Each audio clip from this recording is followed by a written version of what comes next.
കേന്ദ്ര വിദ്യാഭ്യാസ വകുപ്പ് സംഘടിപ്പിക്കുന്ന പ്രേരണ എന്ന എക്സ്പീരിയൻഷ്യൽ ലേണിംഗ് പ്രോഗ്രാമിൽ പങ്കെടുത്ത വാണിയകുളം ടി.ആർ.കെ. ഹയർ സെക്കൻഡറി സ്കൂളിലെ വിദ്യാർത്ഥിനിക്കും അധ്യാപികയ്ക്കും സ്വീകരണം നൽകി. ജില്ലാ സംസ്ഥാന തലത്തിൽ നടത്തിയ പരീക്ഷയിലൂടെയാണ് ഈ പ്രോഗ്രാമിലേക്കുള്ള തിരഞ്ഞെടുപ്പ് നടന്നത്. ഗുജറാത്തിലെ വഡ്നഗറിൽ വെച്ച് പ്രധാനമന്ത്രി നരേന്ദ്രമോദിയുടെ പ്രത്യേക താൽപര്യത്തിൽ കേന്ദ്ര വിദ്യാഭ്യാസ വകുപ്പ് സംഘടിപ്പിക്കുന്ന പ്രേരണ എന്ന എക്സ്പീരിയൻഷ്യൽ ലേണിംഗ് പ്രോഗ്രാമിലാണ് കേരളത്തിൽ നിന്ന് വാണിയംകുളം ടി.ആർ.കെ. ഹയർ സെക്കൻഡറി സ്കൂളിലെ വിദ്യാർത്ഥിനിയായ വേദ വാസുദേവും അധ്യാപികയായ രാഗില ടി.ആറും പങ്കെടുത്തത്. ഏപ്രിൽ 27 മുതൽ മെയ് 3 വരെ 7 ദിവസങ്ങളിലായി ഗുജറാത്തിലെ വഡ്നഗറിലുള്ള പ്രേരണ സെന്ററിൽ വെച്ച് നടന്ന പരിപാടിയിൽ ദേശീയ വിദ്യാഭ്യാസ നയം 2020, വികസിത ഭാരതം 2047 കാഴ്ചപ്പാടുകൾ, മൂല്യാധിഷ്ഠിത വിദ്യാഭ്യാസം എന്നീ തലങ്ങളിൽ ഊന്നിയുള്ള എക്സ്പീരിയൻഷ്യൽ ലേണിംഗ് പരിപാടികളാണ് നടന്നത്. കേന്ദ്ര ഗവൺമെന്റിന്റെ പ്രേരണ പ്രോഗ്രാമുമായി ബന്ധപ്പെട്ട് കേരളത്തിൽ നിന്ന് 2 വിദ്യാർത്ഥികൾക്ക് മാത്രമാണ് സെലക്ഷൻ കിട്ടിയിരിക്കുന്നത്.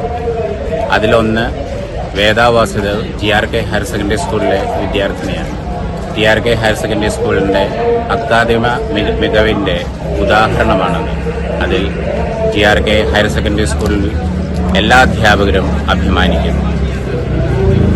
പരിപാടിയിൽ പങ്കെടുത്ത വേദ വാസുദേവനും രാഗില ടീച്ചർക്കും ഷൊർണൂർ റെയിൽവേ സ്റ്റേഷനിൽ സ്വീകരണം നൽകി. ടി.ആർ.കെ. ഹയർ സെക്കൻഡറി സ്കൂൾ പ്രധാനാധ്യാപകൻ പി. ജഗദീഷിന്റെ നേതൃത്വത്തിൽ അധ്യാപകരായ Vidyakesavan, Rithuvalsan, P. Ganesh, Girish Gopinath, P. Ullas, P. Sujith എന്നിവർ ചേർന്നാണ് സ്വീകരണം നൽകിയത്. ദേശീയ വിദ്യാഭ്യാസ നയത്തിന്റെ ഭാഗമായി പ്രധാനമന്ത്രിയുടെ നേരിട്ടുള്ള താൽപര്യത്തിൽ നടത്തുന്ന പ്രോഗ്രാമാണ് പ്രേരണ പ്രോഗ്രാം. ദേശീയോദ്ഗ്രഥനം മുന്നിൽ കണ്ടുകൊണ്ടാണ് ഈ പ്രോഗ്രാം നടത്തുന്നത്. ഇന്ത്യയിലെ 10 സ്റ്റേറ്റിൽ നിന്നുള്ള 10 ടീച്ചേഴ്സും 20 വിദ്യാർത്ഥികളുമാണ് ഈ ഒരു പ്രോഗ്രാമിൽ ഇപ്പോൾ പങ്കെടുത്തിട്ടുള്ളത്.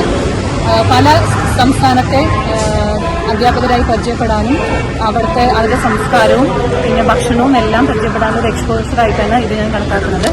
പിന്നെ എന്താണ് നമ്മുടെ ഭാരത സംസ്കാരം എന്ന് മനസ്സിലാക്കി തരാൻ ഈ ഒരു പദ്ധതി കൊണ്ട് സാധിച്ചു. ഞാനൊരു ടീച്ചർ എന്ന നിലയിൽ വലിയൊരു എക്സ്പോഷറായിട്ട് തന്നെയാണ് ഞാൻ കണക്കാക്കുന്നത്. CCN ഒറ്റപ്പാലം.